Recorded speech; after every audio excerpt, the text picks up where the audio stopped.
Okay, it's been about 5 days since I've been out here working on the layout, so it's definitely time to come do it. Sorry if I sound a little winded. Glued down another layer of foam there, and those four packages of wood flooring are heavy. But I started over here. Like I said, I'm pretty much done with everything in the industrial area as far as track work goes. All I need to do is just, I believe, finish smoothing these down, filing them, and then that's it. And then this whole area is done. And then I can come out start into the town. But like I said in earlier last week, actually, that that's all just track soldering. So there's no turnouts or anything in the downtown area. So really, I don't have to deal with any more turnouts or anything until I hit the military base up here, and on Betzville Loop. So that should go pretty quick. Is soldering all of that shouldn't take me too much time. I should be able to do all of that in a half hour or so. But we're going to move on. We're going to go ahead and get this area finished up, get these buildings put back, and move out into the town, start soldering. So I moved all the buildings from downtown because I think what I'm going to do is I'm going to go ahead and solder this line along here, the downtown area, and get me over on that side of the table so I could start working over there and getting up here to the turnout. But I'm just going to go ahead and go through and solder this real quick, and that way everything up to the Betzville Loop is ready to be secured. Okay, got it all soldered all the way around the Betzville Loop up into the military base.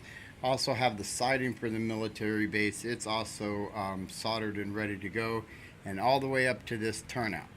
Now, I'm not going to solder this one here because I need to go ahead and install these two abutments now, and they need to go in here underneath the bridge. So I'm going to go ahead and do those, and once I get those installed, then I can go ahead and solder this bridge in. Okay, I kind of went a little carve crazy here. I've got to the point now where I'm starting to carve a little bit because I'm adding abutments and stuff for my bridges, and I just could not wait to get to this stage that I just kind of went a little crazy. So I didn't show cutting these out. I'll show cutting these ones out because I need to put two more here. So I'll go ahead and show cutting those out. But this one I just went kind of a little crazy and just kind of started carving the rock faces into the foam. So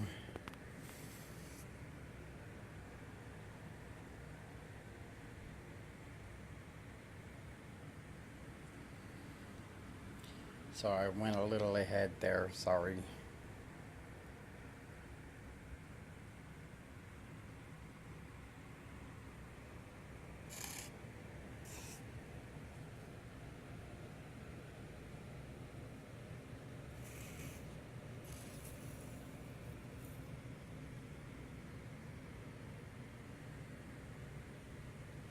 Okay, first thing I do is I put the bridge in place where it's going to be, and I make sure it's nice and straight with any other track or any other bridges. Well, obviously it's going to be other track, but any other bridges or anything.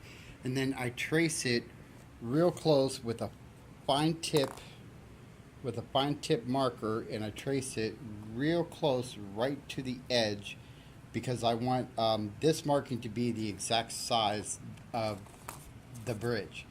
So that's what I do first, and then I take the bridge off, and then I'll take my abutment and I'll set it right in there, right along the edge where I have that marking for my bridge, and then with a real close marker I'll go ahead and trace out the shape of the abutment. And I do that on both sides. Trace out around where I need to carve out for just the abutment. And then once I do that, I'll go ahead and put my line of where I'm going to cut it away like I did here, because obviously it's not going to be right up to the bridge where it looks like the bridge was built into the mountain. I'll do that somewhere probably over in there. But for here, I want the abutments. I want it to look like it was cut out for the abutments and the bridge was placed on top of the abutments. So that's the look I'm going for. So now what I'll do is I'll go ahead and carve that out to where the abutments fit. And I initially just take a steak knife and cut out just the basic shape, and I do it one layer at a time because I know I'm 2 layers deep for the abutment to sit evenly. But I do it one layer at a time, and then I test fit each layer and make sure that I need to work out that corner a little bit more there. So we're just going to kind of, where are we at here? There we are. Just kind of take the knife and just kind of scrape along the wall here. This foam is real easy to work with, so you can do just about anything you want with it. And then just check your abutment. Okay, we're good. Ready to go down the next layer. And then I just keep doing that a layer at a time on both sides. So let me go ahead and get the initial shape cut out, and then we'll be back. Okay, got the basic shape cut out for them. Got both the abutment walls in there. And this one is a little bit short, so I think I'm going to have to shim that one. It is these tables don't sit completely even, and so the first initial layer of foam doesn't sit perfectly even. So I went up 3 layers on this side, 3 layers on this side, but they are slightly off. But not that big of a deal. I could certainly accommodate for that. I'll just throw some shims under there, and it's not going to be seen because I'm going to cut the shims the same size as this, and then just kind of tuck them under there, and then that's all going to get carved out and everything else and ground cover. So you're not going to see the shims. So got them in place. And I'm going to go ahead and start shaping the side walls for it. And really that's, I know people probably seen dozens of videos on this out there. Really just basically I just take a kitchen knife and I just kind of score it down like this, looking to build a basic rough rock wall kind of, and then go through and smooth it all out. But that's basically what I'm doing. It's the same thing as dozens of others. The end result will be something like this before you get your putty on it and fill in your gaps and everything. But that's just the general idea. So let me go ahead and get this area shaped down, and then we'll go ahead and get this bridge on and solder them in. I got them carved out, and now I'm gluing the abutment walls in, and I'm just using this, what is it, Aleene's original tacky glue. Don't really need it to dry super quick because I don't think it's going anywhere.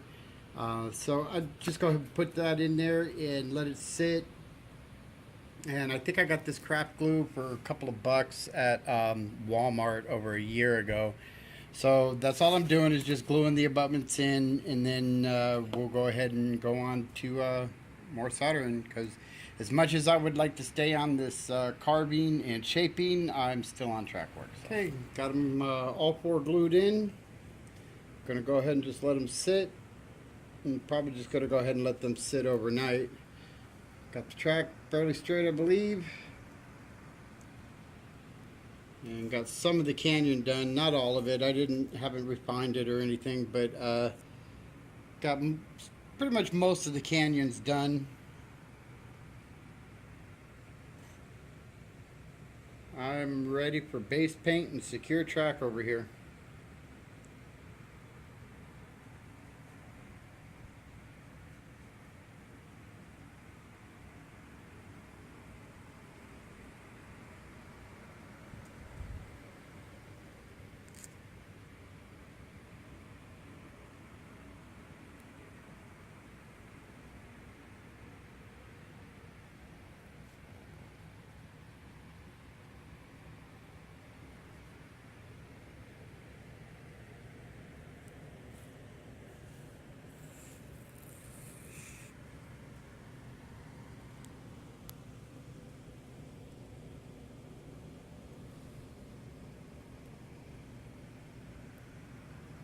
Don't know what I'm getting here because can't see the camera at the moment.